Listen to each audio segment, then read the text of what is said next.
today, but let's now talk about all of the cues that you should watch from an India market standpoint. We have Hormaz and Sudarshan with us now.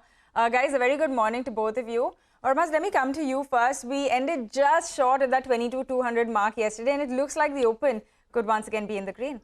We'll open above the 22,200 mark for sure, but yesterday's move, definitely the markets have HDFC Bank to thank for that. It was turning out to be another session of consolidation before the index heavyweight chose to wake up and turn around days of underperformance. And HDFC Bank was the star of yesterday's show. The best single day gain since December of 2023, closing at the highest level since the 1st of February, and almost 64% of the nearly 3 crore shares that were traded yesterday were marked for delivery. So a strong session from HDFC Bank, and that took the Nifty higher. What all that also did was it took the Nifty Bank higher as well. And it is not very often that the Nifty Bank gets to outperform the Nifty as it did yesterday, courtesy of HDFC Bank and the other private lenders as well, Axis, IndusInd, who also contributed.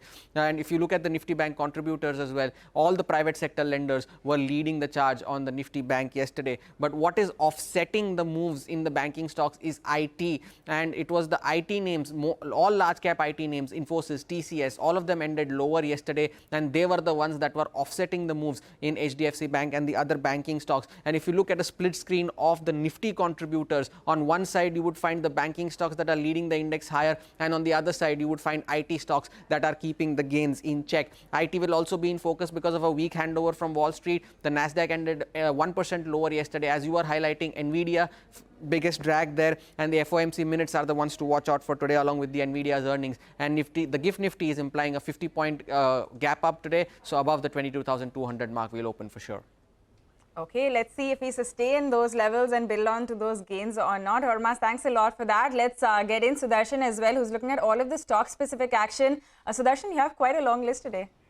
That's correct. So you know that market is at a record high, and most companies are using all the options to raise funds. So I'll start with Hindalco. Novelis has filed for an IPO in the US, and at 6 to 6.5x EV to EBITDA, company can get valuations of $12 to 13 billions.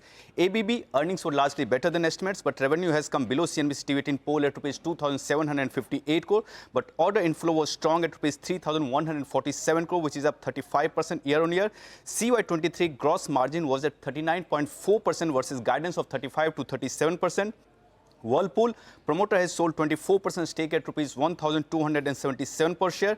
SBI MF, AB Sun Life and ICICI Prudential MF were amongst buyers. Tourism Finance investor Aditya Kumar Halwasia has picked up 13% stake, and promoter group and Verenium together have sold 13% stake via Blockdays.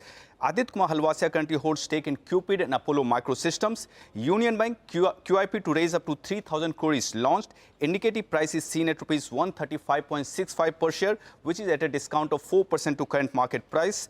Devyani International sources say Yum Restaurant India may sell 4.4% stake, and total size is seen at rupees 815 crore. Floor price is at rupees 153.50 per share, which is at 7.45% discount to current market price.